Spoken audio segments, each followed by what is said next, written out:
I'm glad God made them. I'm glad someone went down there and find them. So, but then we say someone is weak. Said no, he can't. You can only eat vegetables. You can't do that. You can't kill the pretty cow. Say, listen, if God didn't want us to eat meat, He wouldn't make it taste like meat. It's okay. You could eat that. Or you could eat if you want to be a vegetarian, that's fine. It leaves more steak for me. I don't care. I will follow a vegetarian around and eat all the meat they want.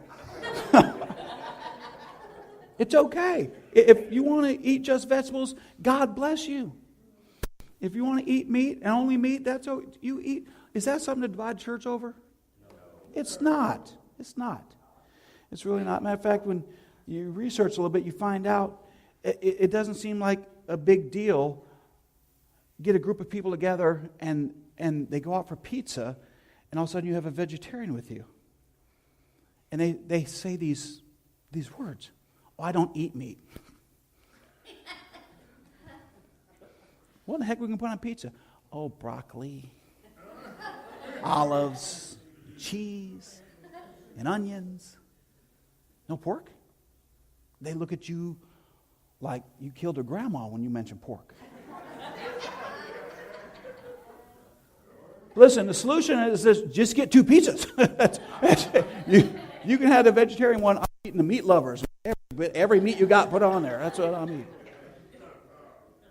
I was doing a little research, and I was saying, where did vegetarian come from anyway?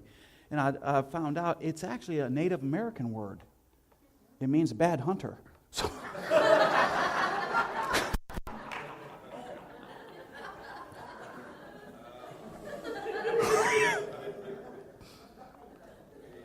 so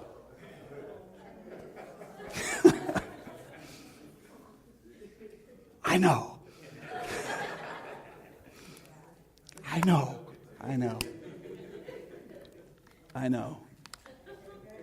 Not another vegan will sit in these seats. I know.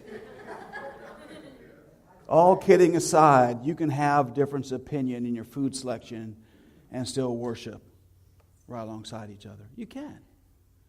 Can you understand that in the first century church, they were fighting over what you ate, whether you were a believer or a non-believer? They were. Now, you had Jews and Gentiles worship together. Understand that. Jews still had a hard time. Listen, I can't eat bacon. It smells wonderful, but I just can't eat it. And I'd be like, I'm a Gentile. Give me all your bacon. But these were things they were arguing over and fighting over, that you could or couldn't eat certain foods, and it was dividing the church on certain days. He said, it's not that bad. You have to address this, and it comes down to a difference of opinion. It's not about Jesus Christ, it's a difference of opinion. And it shouldn't be dividing the church over what you eat. It really shouldn't. So we have to address these, but how? Someone's come up with a statement. I remember it, and it stuck in my mind, and for life, man, I can't remember who said it, but it just made perfect sense. In your essentials, you have purity. It means you stay right on point. You keep it just the way it is with the gospel. In non-essentials, you have liberty. You have freedom with that. But in all things, you have unity. Can you just get along and worship Jesus Christ? Can it just be about Him? Keep the main doctrine, the things that there's wiggle room on. Let people have their own opinion, and don't let them become fighting words. And just keep the unity in the body of Christ to help grow the kingdom while you decide whether you eat bacon or not. Just keep working together and doing what you need to do. Now look at 14:3 with me. Let not him who eats despise him who does not eat, and let not him who does not eat judge him who eats, for God has received him. So whether you choose to eat something or not eat it, let God judge him. It's not your job to judge him. Can you believe how much? That's his third plate. Well, I know. It's my boy. They can eat. You get teenagers, they eat all sorts of stuff. You can. But it came down to people were despising each other over their meal preferences. They were getting arguments over this. They were looking down on them. Can you believe he ate that pork chop? And sometimes you go out to eat, even people who are eating, even if you're a meat lover. Someone orders a steak, and I've heard people say it before, just knock the horns and tail off and give it to me. I didn't know you could have beef sushi. Well, apparently you can. People like it really, really red. Other people like it shoe leather. It doesn't matter. You can cook it all the way you want. If that's what you want to eat, if that tastes good to you, then you can have that. He says, don't let this become a matter of contention. Don't look at their plate and judge the person by what's on their plate. But the first century church was dealing with that. And listen, we do the same thing, don't we? Now, listen, if you have a peanut allergy, don't eat any peanuts. Don't put God to test. Don't go to anaphylactic shock by eating shrimp. Don't do stupid things. But if you look at someone's plate, why would you judge them by what they're putting in their body? But we do.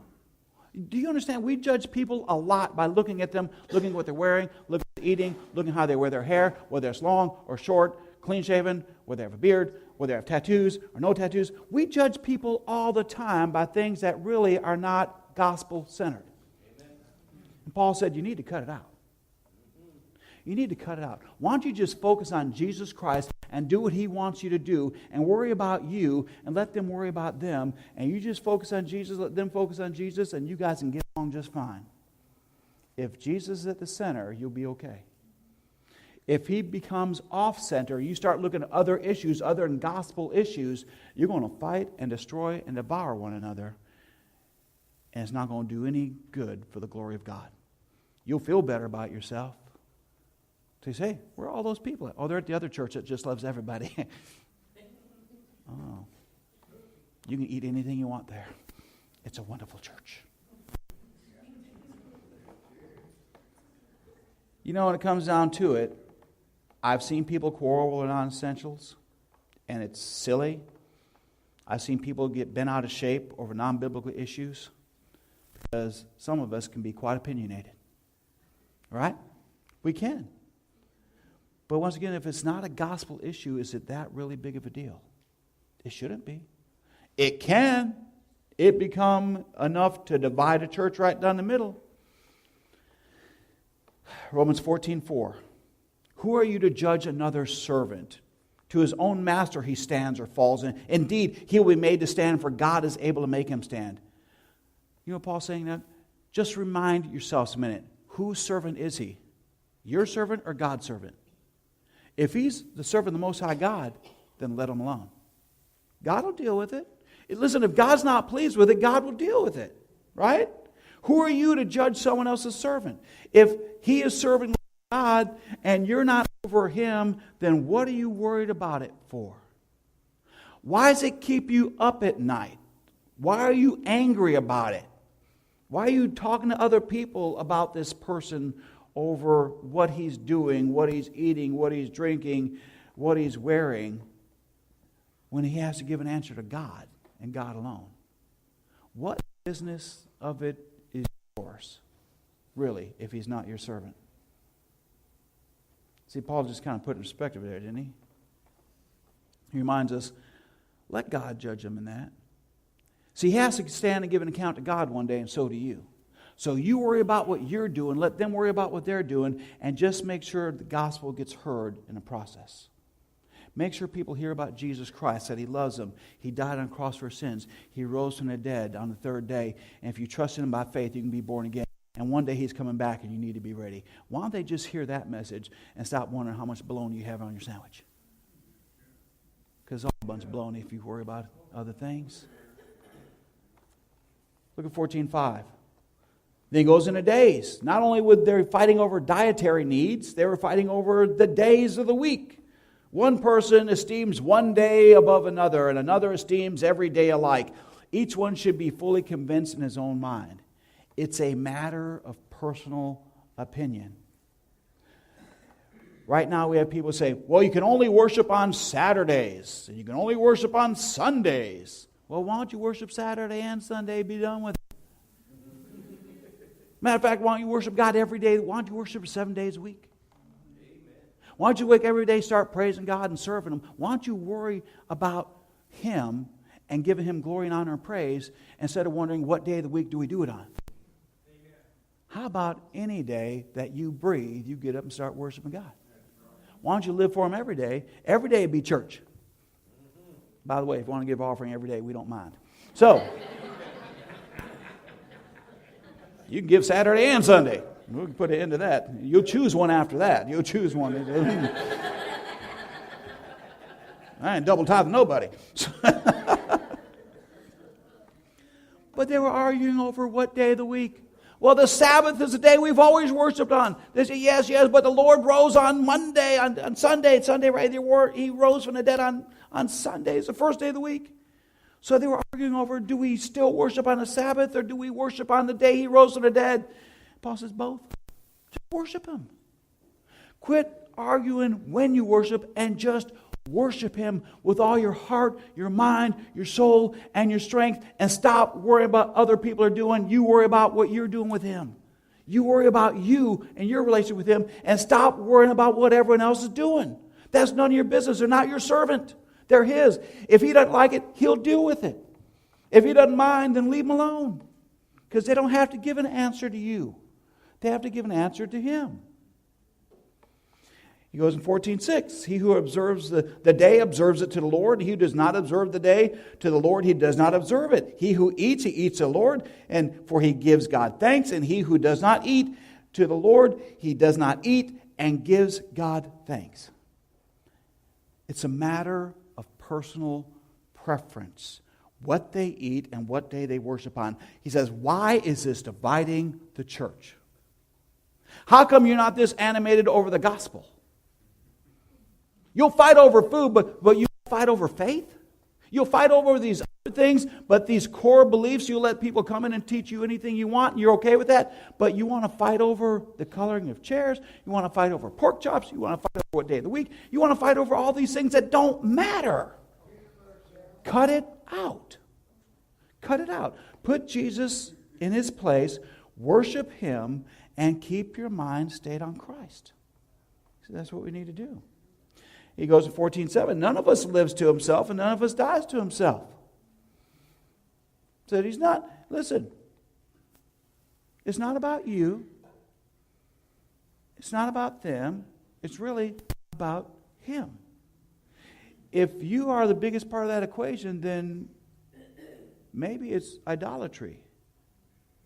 Maybe you're worshiping things you ought not to instead of Him.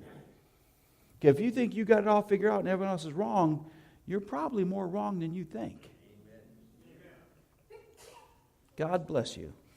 In 14:8, if we live to the Lord. If we die to the Lord. Therefore, whether we live or we die, we're the Lord's. So if you're a born-again believer, you're in God's house, you belong to Him. How you live out your personal life, what you eat, what you drink, what day you worship on, what you wear, how you wear your hair, whether you have a beard or no beard. Listen, those things, they're non-essentials. You keep on fighting over things that really don't have any substance to them. You argue about anything except the things you need to. And he goes to 14:9. He says, to this end Christ died and rose again and lived again, that He might be Lord of both the dead and the living. Those who reject the gospel, those who receive the gospel, every single person has to give an account to Christ. Sometimes it gets so bad we look at people and say, I don't even think they're a Christian. You can't be a Christian eating like that. That is ungodly. Well, listen, if they're not a believer, they have given account to Jesus, give them the gospel. Stop worrying about that. He says, listen, He's the Lord of both the living and the dead and living. If you think they're not a Christian, don't talk about them, talk to them. Give them the gospel. Just share Christ with them.